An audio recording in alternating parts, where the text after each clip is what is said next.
Welcome to the John 3:16 Stories of Hope podcast, where we talk to people who have overcome addiction and alcoholism at John 3:16 Ministries. I'm your host, Lisa Fisher. Now let's hear another inspiring story from a resident or graduate of John 3:16 Ministries. All right, another lady up, and we hadn't talked to the ladies in a while. In fact, for those of you paying attention, we took kind of a month sabbatical, but we're back. And my name's Lisa Fisher, but I don't know your name, so tell me, who are you? My name is Nikki Dunn. I'm married to an instructor here at John 3:16. What else? That's enough, because Okay. you know what confuses me, and I told him this last week.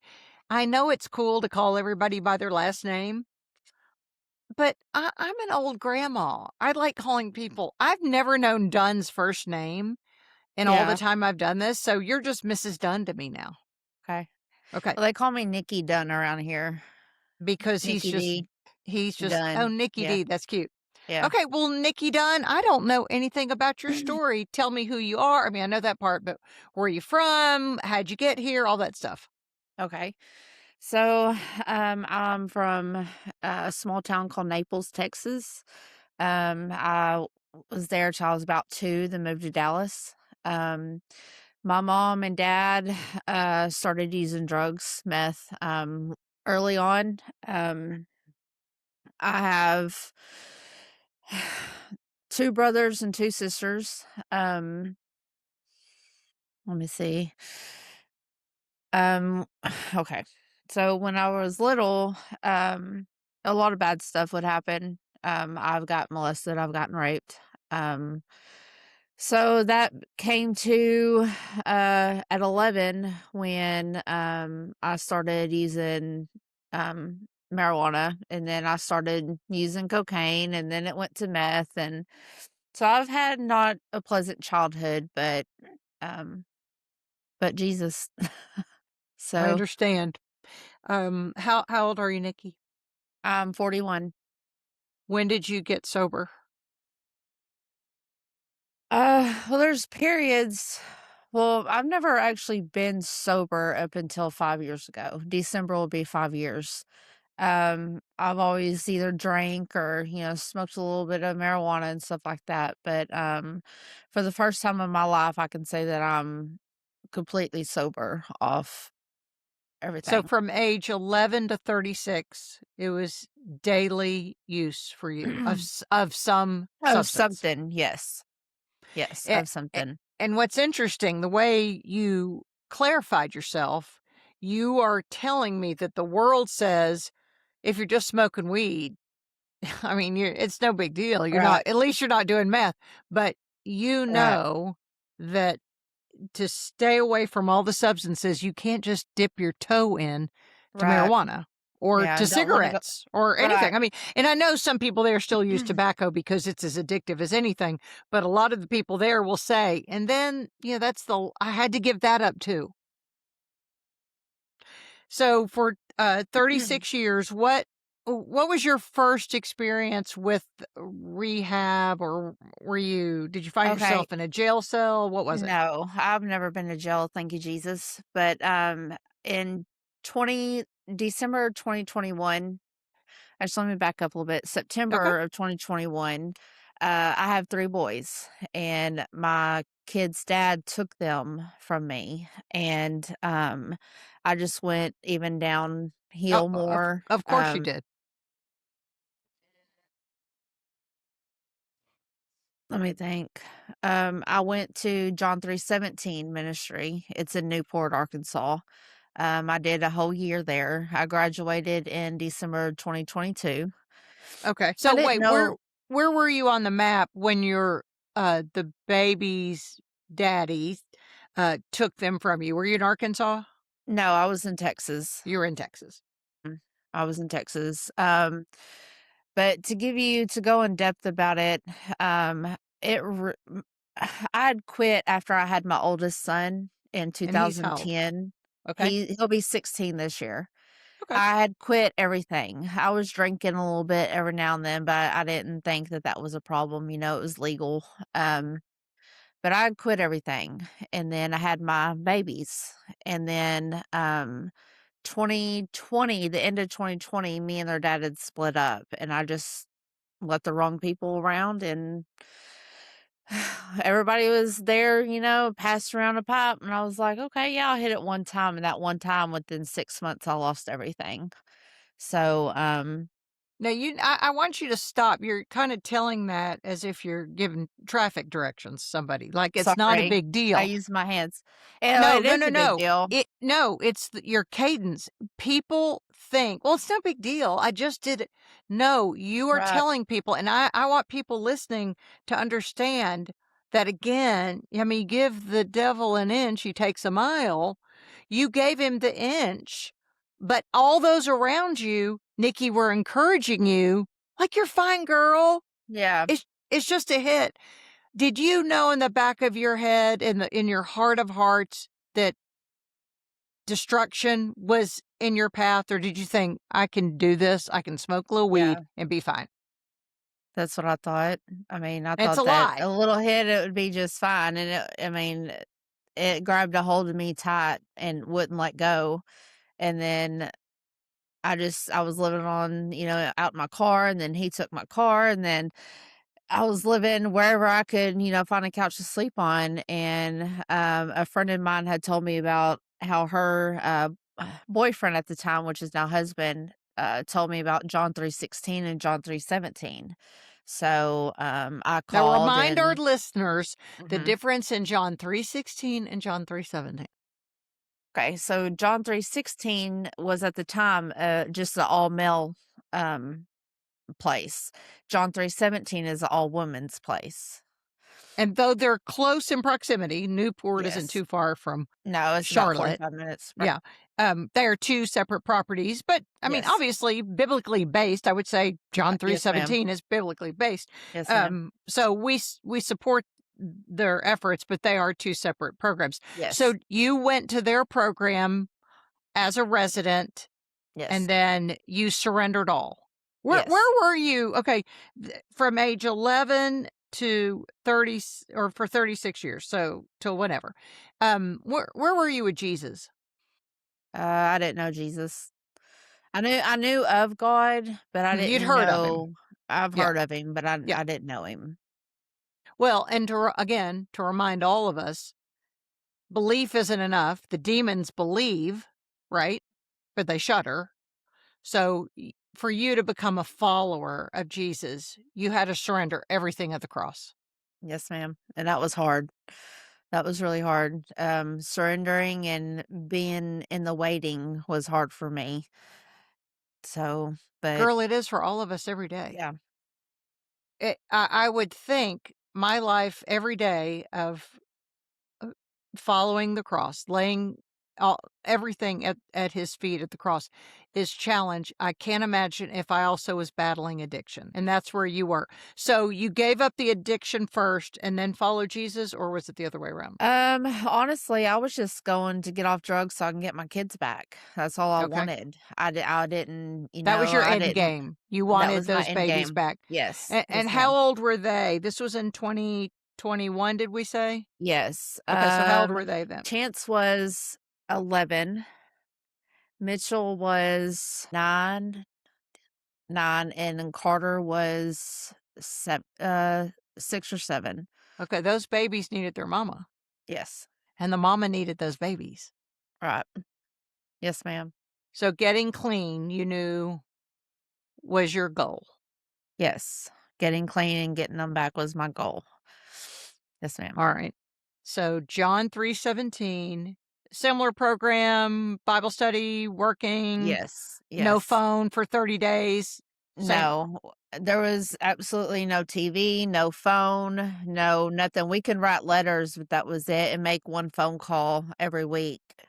We get a 10-minute phone call every week, And you called but them mhm. and you I cried the whole time.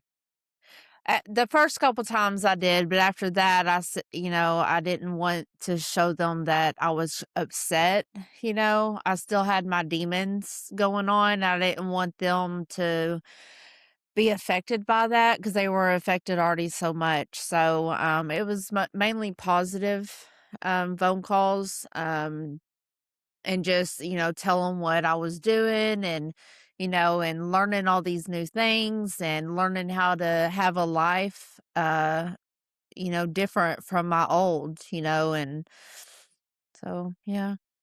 All right. So, you're going through that program. Now, were you getting off any alcohol at that point? Um, I did drink, that's what it turned into. I would drink a lot. I would go get a couple fifths of tequila every day and drink or, like a whole 30 pack of beer.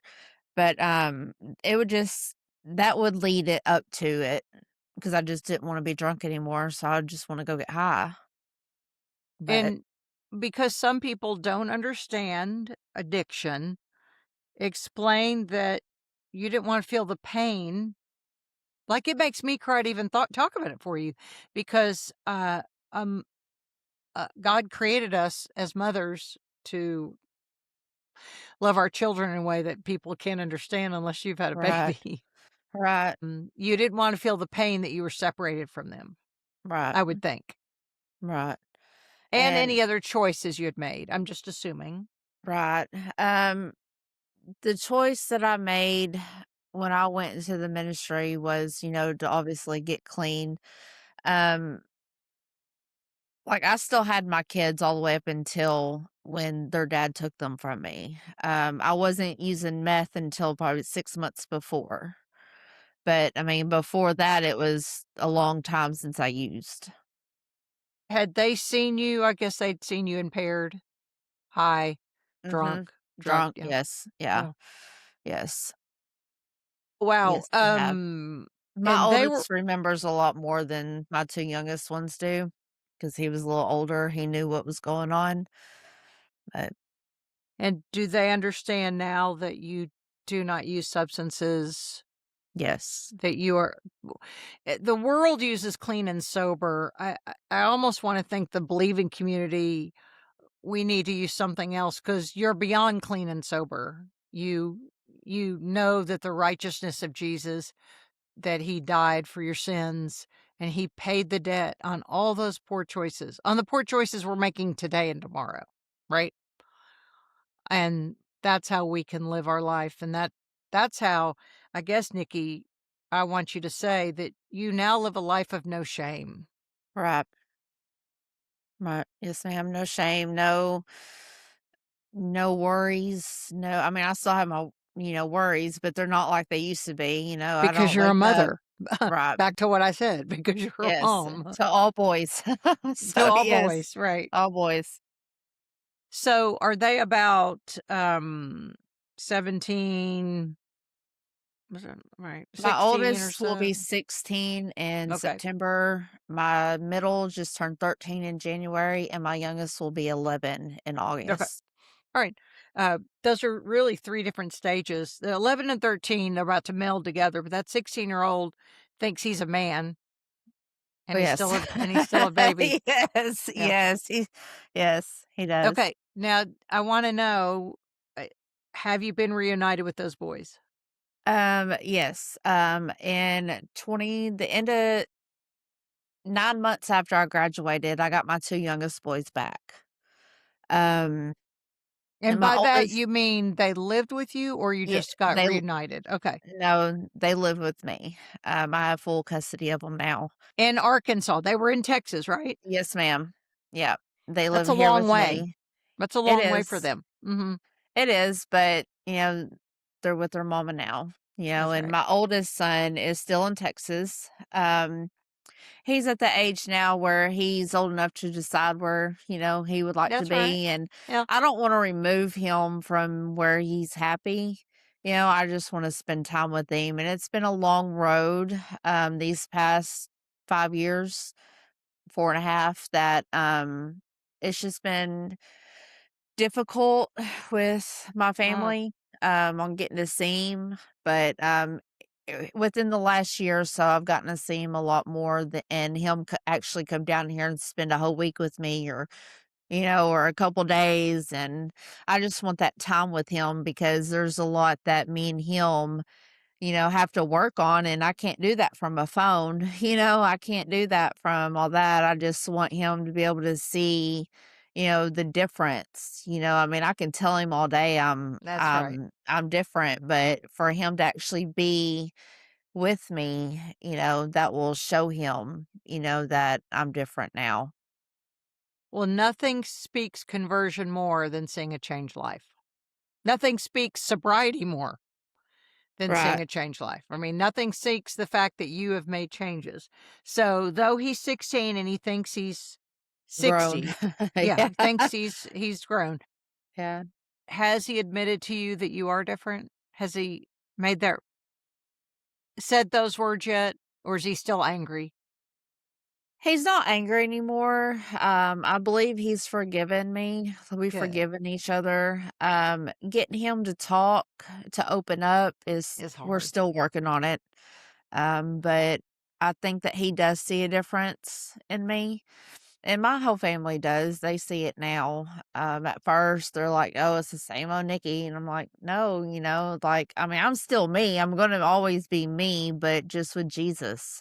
Nikki 2.0 is with Jesus. Yeah, yeah. Now, the 5 kids in your family, your, nuclear family who you were raised with, where are they? And it's theirs to tell, so I don't wanna dip into their business, but have any of them experienced the life-saving sobriety and changes that you have made?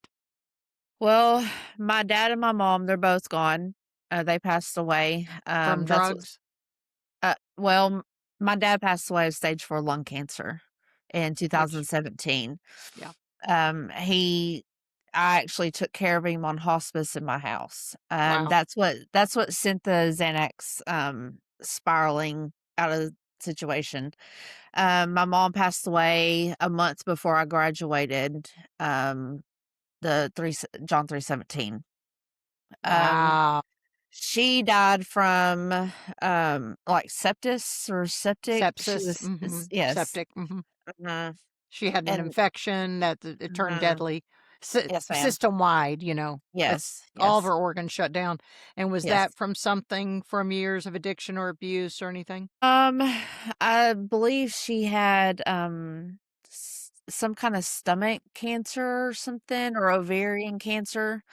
Well, what people don't tell us, and I'd like for this podcast us to bring it up, uh, alcohol is a class 1 carcinogen in the same category that nicotine and radiation are. But no one talks about that because there's big money behind the beer industry and the wine industry. They make it Right. look fun. Malibu Yeah. rum, you're having fun. No, really, you're You're feeding destroying yourself. your that's right, your terrain to, become carcinogenic, cancerous. So, I would Well, say she his didn't cancer and drink. her Yeah, but they didn't sh drink, but he was a IV user, and she's still oh. smoked meth. Oh, So, well, yeah. Well, that's what I'm that'll do saying. it. People always think it's just cigarettes. "Oh, she smoked cigarettes." Well, no. No, no, no. It's the combination of, um, other substances, and then if alcohol's involved, it just compounds it, so and again, I'm not pointing the fingers, I'm just saying that people aren't not you, but, the media is not honest with, um, the substances we use. Anything that takes the place of Jesus, not anything. I don't wanna make a blanket statement, but a lot of things that take the place of Jesus are deadly. That Jesus gives life, and so you've known that. Okay, so you're at John 3:17, you're there for an entire year, Mhm. and then what? Did you think, "I'm going back to Texas, I want more," No, because you didn't get your boys just yet, did you? no, I knew that I couldn't go back to Texas. I learned early on being in the ministry, you have to, you know, remove yourself. You have to change your people, places, and things. And I couldn't, even though my family was in Texas, I couldn't go back. So I knew that I had to change those things. At first, I was like, I'm going to go back. But then, Why? Because you think you're gonna fix them, right. and you're not. Yeah. No. What about your No. siblings? Where are they, the other 4 kids? So my older brother, he struggled with substance abuse. He's been to prison a couple times, but he got out after my oldest son was born and done his he has his own business now, and he's doing really, really well. My older sister, me and her are really, really close. We've always been. She's still in my hometown. She's doing good. She follows Jesus. Good. My little sister, well, my little brother, it's my little brother and then my little sister, but my little brother's living in Dallas. I talk to him every once in a while. I don't really talk to him much. My little sister is doing good, never a drug use in her life. So, Really? Isn't that interesting that some lean toward it? In fact, they say that in some families it's a pattern. You see your parents abuse, and then other families they go, because my parents did abuse, I didn't want that. You either choose it for familiarity or because you think, I don't want any part of that. yeah. Okay, now let's talk about how you met Mr. Dunn there, and Okay. So, you came just 45 minutes away. yeah. So, there was this event, I believe it was Amplify in Little Right, Rock or Benton or where Brian or in something. Benton, I Yeah, think, yeah. Bryant, Mhm. anywhere past Little Yep. Rock. Um, so I was, in the back in the tent, and he'd come up and sit there. Well, we couldn't talk to each other. That was a big no-no. Like, you could not talk to him. You couldn't even really look at any of the men. And, he just always stared at me. So I was like, why are you, I didn't say anything to him. But when right before I graduated, one of my instructors at John 317 married an instructor here at 316. And I was helping catering the wedding. And he sat right in front of me and he just stared at me. And I turned, to my friend and I said, why does this guy keep staring at me? Like, what is wrong with him? And and then after that, like, I didn't really see him again, and then till after I graduated. He had come up to a graduation at 317, like, a month or 2 later, and something was spilt on the table, so I just went over there and, grabbed a rag and wiped it up. He was like, "You ain't gotta clean up my mess," and I was like, "Okay," and he said, "I'm, Chris Dunn," and I said, "I'm Nikki," and I turned around and walked off. Well, then Amanda, Brian's daughter, she invited me up to service one Sunday, and I came up here, and he got my number, and Then you we could just been talk. talking. Yes, then we could talk. Now, So, what line of work were you in? The boys there, the men, get, trained for vocations and might work anything from construction to cars. What about women? well, I do not work on camp. I work out in the real world. I work in Batesville at a Sorry. healthy food store Uh-huh. called Yeah. Real Goods Market. Yeah. So, I mean, I help out and I serve when I can here. Good, good, good, good. I'm glad that the community has jobs and things for you. And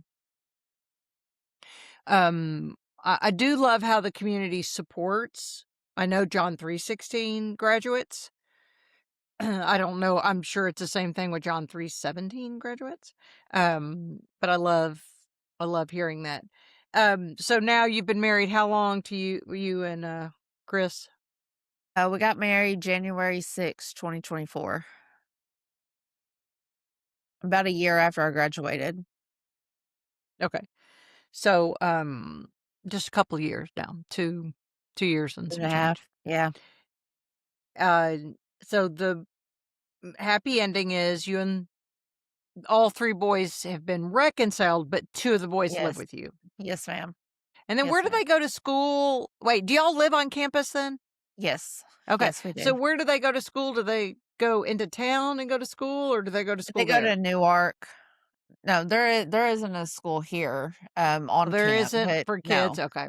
No, they go to school at, in Newark, up Which the is road. there in Independence County? Is that Independence County at that point? Yes. Okay. Yes. For anyone following along with county lines in Arkansas, I happen to Yeah. know that they were in Independence County. Well, Yes. Nikki, I'm grateful that you told your story. Yes, I'm ma'am. grateful to see you get to know Jesus And some people come to the ministry and some people are raised in church and then they stray and they come back. But I love it when people are really introduced to Jesus and the life-changing events that happen. Right. Even as much, as Brian Tuggle says, I mean, it's in the name on the website, or he'll tell you, John 3:16, the cure. I mean, Yes. there aren't 12 steps. There's one, and it's One Jesus. step. Yeah. Yes, ma'am. And no one knows that more than somebody who's been in, I don't want to say the program, because program is kind of the term for AA. Yeah. We That's call not it what the we're, ministry. the ministry, yeah. Because there's a difference. There's one step, Yes, it's there is. Jesus. Right. Yes, Well, ma'am. I'm so glad you know Jesus, and I'm glad your boys are in an environment where his parents know Jesus and love Jesus and are every day. I mean, that's what I love about the guys and gals who go through. They get up, have breakfast, and spend time with God. They work and they spend time with God. And then they have Yes, lunch ma'am. and they spend time. Spend I time mean, with God. and then there's a third optional Bible study every day, right? I'm not sure about It's something like, here. yeah, it's something like 1, 2, and then they've got another one. So Huh? they're immersed in God's word, and I love it. Well, look at me. Yep. I've been chatting up way too long. We just had a lot to talk about, us girls. Yes, ma'am. Nikki, great job. Thanks for doing this, and Yes, ma'am. blessings to you and your boys. Thank you. Thank you for joining us for the John 3:16 Stories of Hope podcast, highlighting the community at John 3:16 Ministries in Charlotte, Arkansas. Be sure to share the episode. If you need more information, hop on their website, john316thecure.com, or find them on social media.